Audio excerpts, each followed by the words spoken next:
I think there's different campaigns. And I think for example, when you're pulling account lists, if you're pulling a bunch of different triggers and trying to message all those people with all those different triggers in your cadences, the messaging can get confusing.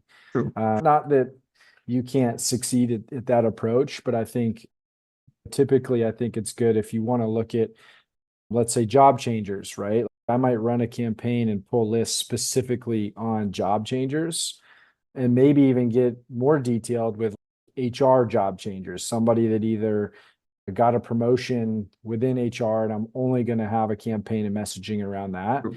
And then, for example, I might run a completely separate account search and campaign for funding, right? Like companies that may have received funding, because that's a completely different messaging and talk track. And so I think it's important to get really micro with your messaging and your account lists so that you're not mixing in a bunch of different triggers or different reasons as to why you're reaching out and then trying to have, 10 different kind of conversations around different intent data. It just gets confusing and it's hard to get in a rhythm, I think, especially for SDRs.